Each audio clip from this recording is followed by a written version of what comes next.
Nous y sommes. Le chapitre 2022 vient de se refermer pour s'ouvrir sur celui de 2023. Mais avant de s'immerger tout de suite dans 2023 et ses futurs projets, laissez-moi vous proposer un petit bilan et un petit retour sur les différents voyages et projets qui se sont écoulés. Est-ce qu'on est bon là? Bon, la lumière est pas ouf, mais bon.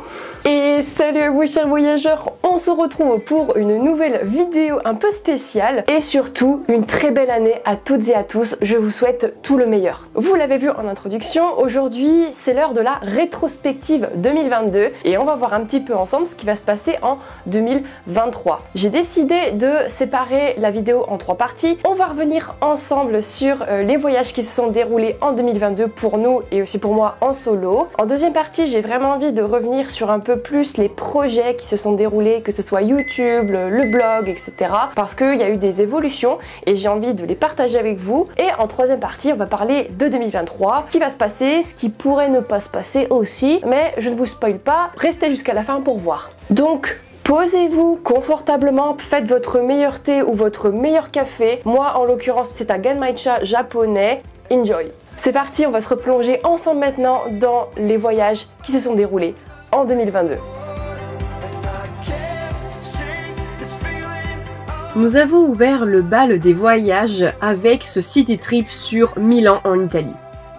Alors c'est un peu de la dernière minute, pas tellement prévu puisqu'à la base nous étions censés visiter Porto, mais Ryanair en a décidé autrement. Mais cela n'empêche pas que Milan nous a tout de même bien surprises avec ses découvertes culturelles comme le Duomo ou encore le théâtre La Scala. Cependant, Milan ne fera pas partie de mes villes italiennes préférées. J'aurais aimé retrouver un peu plus d'authenticité. Mais voilà, Milan c'est avant tout une grande ville moderne. On y va avant tout pour ses quelques musées et aussi pour le shopping.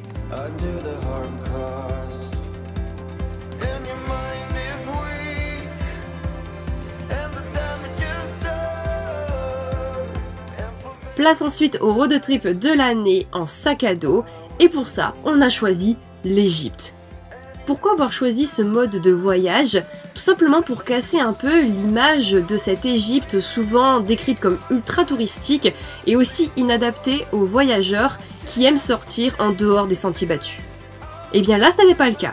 On a réussi à prouver que voyager en sac à dos en Égypte c'était possible et nous avons tout simplement adoré. Nous avons été ravis par cette expérience.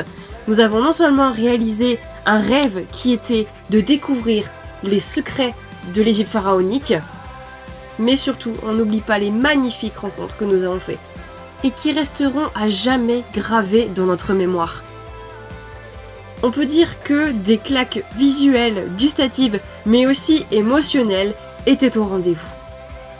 Là aussi, la série complète des vlogs sur l'Égypte est disponible, retrouvez tout en barre d'infos. Il y a eu aussi le Danemark que j'ai découvert pour la première fois, donc c'était un petit city trip assez rapide puisque c'était surtout lié à une opportunité professionnelle. Je vous ai montré Kolding qui est une ville qui est assez intrigante notamment pour les étudiants. C'était très chill, très sympa, j'ai fait un vlog à ce sujet, n'hésitez pas à aller le checker. Puis, j'ai pu réaliser un voyage que j'attendais depuis maintenant bientôt 3 ans. Retourner dans mon continent de cœur, qu'est l'Asie. Pour commencer, je pose pour la première fois les pieds en Thaïlande, et pour être honnête, j'avais beaucoup d'a priori sur ce pays asiatique. Mais je vous partagerai mon ressenti dans les prochains vlogs qui sortiront très bientôt. Mais ce qui est certain, c'est que j'ai vécu là-bas l'une de mes plus belles expériences qui sont en total alignement avec mes valeurs personnelles. C'était pour moi un objectif de participer à la cause des éléphants, une cause qui me tient à cœur depuis des années. C'est pourquoi j'ai choisi de rejoindre le Bees de Meicham, un sanctuaire d'éléphants éthique pour mon volontariat.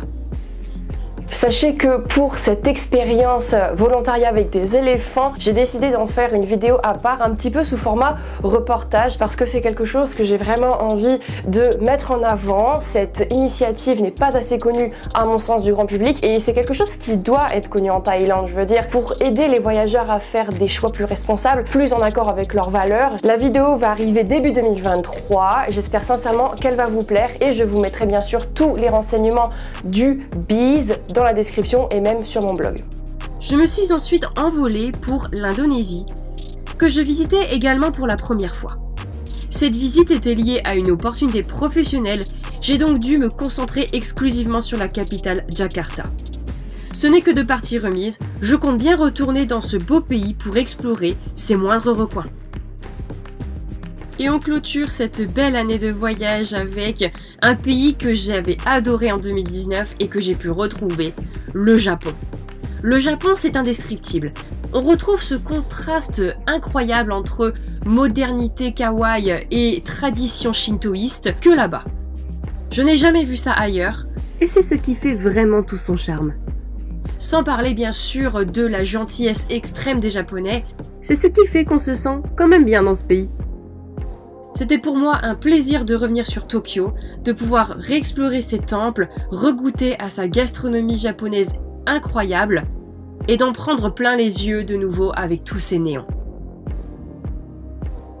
Finalement, il y a quand même eu 7 pays de visiter cette année et j'en suis extrêmement ravie. Dans ces 7 pays, nous avons eu 3 pays en Europe, 1 pays en Afrique du Nord et 3 pays en Asie. Ce qui veut dire qu'on a eu des horizons complètement différents, des paysages complètement différents, ainsi que des cultures en total contraste. Et c'est ça que j'ai aimé, moi, ce que j'aime, c'est la diversité en voyage, c'est découvrir plein de nouvelles choses qui nous font réfléchir, qui nous permettent un petit peu de confronter nos idées et surtout de prendre conscience à chaque fois à quel point notre planète peut être belle. Et je trouve qu'avec ces différents horizons, eh bien, on a pu avoir ce joli aperçu. Si je devais choisir un endroit préféré parmi tous ces pays, ça va être extrêmement compliqué, donc je vais plutôt faire un top, enfin je veux dire ce que je peux pas choisir. J'hésite en expérience préférée entre mon volontariat éthique avec les éléphants en Thaïlande, parce que tout simplement c'était un rêve pour moi de voir les éléphants et aussi de contribuer à leur protection, faire en sorte qu'ils se sentent bien pour leurs dernières années de leur vie, parce qu'en fait ces éléphants là sont dans leurs dernières années de leur vie, et leur assurer un environnement sain et paisible, pour moi c'est tout gagné. C'est un grand check de valider et je compte bien le refaire dans le futur. Bien sûr, pour moi la cause ne s'arrête pas là, il faut aller plus loin, et je pense que c'est ex-aequo avec Siwa en Égypte. Alors non, ce n'est pas à cause des lacs salés, mais bien pour l'ensemble de l'atmosphère que nous avons découvert sur Siwa. C'est vraiment un petit joyau en Égypte qui est en totale contradiction avec le reste du pays, c'est-à-dire qu'on a vraiment plus d'authenticité, j'ai trouvé. Le tourisme a moins fait de ravages, si je peux dire ça comme ça, dans le sens où vraiment on voit encore les lieux préservés, et puis on a fait des rencontres extraordinaires comme Mohamed là-bas qui est devenu notre ami par la suite. Vraiment, Siwa, ça a été pour nous un véritable coup de cœur, ça a été difficile de quitter l'endroit. Nous y retournerons avec grand plaisir. Donc voilà, soit le volontariat en Thaïlande, soit notre expérience de malade à Siwa avec nos belles rencontres. Impossible de choisir. Parlons maintenant des projets. Je vais commencer par YouTube. Donc du coup, cette année, ça a été pour moi simplement une grande année et j'ai envie de commencer par vous dire merci. Merci à toutes et à tous d'être toujours plus nombreux et nombreuses sur cette chaîne à regarder les vidéos. Aujourd'hui, vous êtes plus de 1100 personnes à me suivre sur cette chaîne et pour moi, c'est juste énorme. Pour beaucoup, c'est rien du tout, je le sais, mais pour moi, personnellement, c'était quelque chose que je n'aurais jamais imaginé auparavant. Je sais que les chiffres, tout le monde dit c'est pas important, etc. Mais quand on fait quelque chose avec passion qui nous prend énormément de temps et d'énergie comme YouTube par exemple, et bien de voir ce type de résultat, ça motive encore plus à y aller, surtout quand on partage quelque chose qui nous tient à cœur, de voir que ça plaît aussi à des personnes un peu partout en Europe ou dans le monde, et bien ça ne nous motive qu'à persévérer. Donc tout simplement un grand merci à toutes et à tous, j'espère sincèrement que la suite va vous plaire. Les vidéos les plus regardées notamment, ce sont des vidéos créatives qui je ne pensais pas allaient susciter un bel intérêt, comme par exemple le Liban. Vraiment pour moi c'était des vidéos qui étaient importantes et j'avais envie de montrer les beautés de ces pays, surtout le Liban. Pour moi c'était un bel hommage et je suis contente que cet hommage, vous l'avez entendu, et n'hésitez pas à aller checker la vidéo pour ceux qui n'ont pas vu, ça vaut vraiment le coup et c'est un pays magnifique. Alors certes c'est des vidéos qui ont été tournées en 2021 mais qui ont pris de l'intérêt justement en 2022, donc ça veut dire que ça continue et c'est vraiment très chouette de voir ça. Alors j'adore vous proposer du contenu qui est quand même travaillé, je suis en constante évolution, c'est pas parfait mais je ne perds pas mon naturel, pour moi c'est super important. Je sais que je dois parler moins mais en même temps je suis pipelette et comme je vous dis je veux faire des choses qui soient travaillées mais aussi naturel. Donc je vais essayer de trouver le meilleur équilibre entre les deux. Et notamment ce que j'ai apprécié dans 2022, c'est vous faire des vidéos un peu plus orientées reportage, pas trop le genre le vlog, mais plutôt quelque chose qui vous apporte aussi des connaissances. J'aime bien justement partager des infos sur les cultures ou alors des infos historiques tout simplement parce que c'est quelque chose qui m'intéresse et je pense qu'il pourrait vous intéresser aussi. J'espère en faire davantage dans les prochaines années. Alors j'ai adoré filmer toutes mes vidéos, mais je pense qu'il y en a 3 que j'ai vraiment adoré faire, ou 4 plutôt, parce qu'en fait la 3e place c'est un ex-aequo. La première c'est indéniablement ma vidéo sur Siwa. J'ai fait ça avec le cœur encore plus parce que je vous dis j'ai vraiment été sous le charme de cet endroit et on a vraiment eu un super souvenir. Donc pour moi c'était important de montrer la beauté de Siwa comme je l'ai apprécié. Tokyo, j'ai vraiment adoré faire cette vidéo aussi parce que le Japon m'avait énormément manqué. C'était pour moi une belle manière de rendre hommage à l'Asie, mon continent de cœur. Vous replonger dans cet esprit culturel, c'était top. Et j'hésite entre Milan ou Utrecht pour les 3e places parce qu'en fait Milan, j'ai trouvé que j'ai mis beaucoup de dynamisme dans la vidéo et j'ai bien apprécié. Utrecht, j'ai essayé un autre style. Malheureusement, ça n'a pas beaucoup marché. Je suis un petit peu dégoûtée. Donc n'hésitez pas à les voir parce que Utrecht, c'est une petite pépite et je trouve que la vidéo est assez sympa. Autre projet important pour moi, c'est aussi le blog. Je sais que sur YouTube, vous êtes plutôt format vidéo, peut-être un peu moins format blog, mais je sais que certaines personnes peuvent être fanas de lecture d'articles, notamment si vous voulez des informations qui vont un peu plus en profondeur sur un guide voyage, par exemple sur une destination précise. Et bien sur mon blog voyage, c'est ce que je fais. Je vais vraiment plus en détail dans tout ce qu'il y ait planification d'un itinéraire, planification d'un voyage, choix d'une destination, etc. Et j'ai vu aussi que les lecteurs étaient de plus en plus nombreux et si vous êtes parmi ces lecteurs, eh bien je vous remercie également. Les destinations les plus prisées sur le blog cette année, c'était quoi?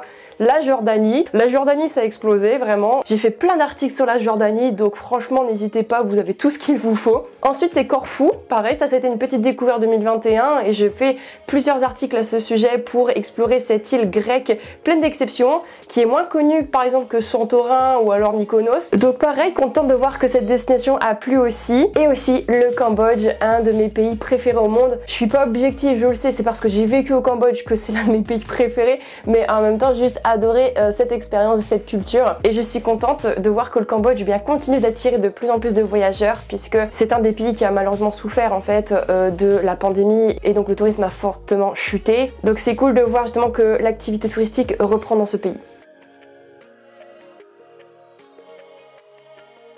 Pour ce qui est de 2023, c'est encore un peu dans le flou parce qu'en fait, vous êtes les premiers à savoir sur YouTube, mais nous faisons construire une maison. Ce qui veut dire que c'est beaucoup de temps, d'énergie et aussi beaucoup de finances à dépenser dans ce projet pour le finir à bien. Du coup, je ne sais pas encore ce qui va se passer pour 2023. Je vous cache pas que c'est un projet qui est quand même considérable et c'est pour ça en fait que ça nous met un peu dans le flou pour cette année 2023 parce qu'en fait, on sait pas trop où on en sera quand la construction sera terminée, sachant qu'on va faire énormément de choses nous-mêmes aussi, donc ça va dépendre un petit peu de notre timing. On sait pas quand ça va se terminer, donc pour moi c'est un peu difficile parce que j'adore planifier fin décembre ou début janvier mes voyages pour 2023.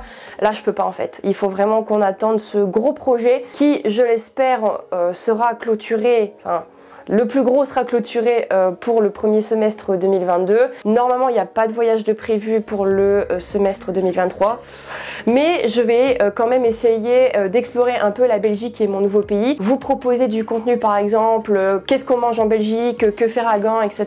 Je pense que ça pourrait vous intéresser. Et peut-être que au semestre 2023, on pourra prévoir quelques petits city trips. On voyagera pas forcément loin malheureusement. Ce sera plutôt, je pense, en Europe ou dans des pays voisins de la Belgique. Mais si je peux partir 2023, je le ferai bien sûr. C'est tout pour cette rétrospective, j'espère vraiment que ça vous a plu. On se retrouve très bientôt pour une nouvelle vidéo, donc dimanche prochain. Je vais continuer d'alimenter cette chaîne, ne vous en faites pas. On se retrouve très bientôt pour des vlogs et pour des guides voyage et encore une très belle année. Tchuss!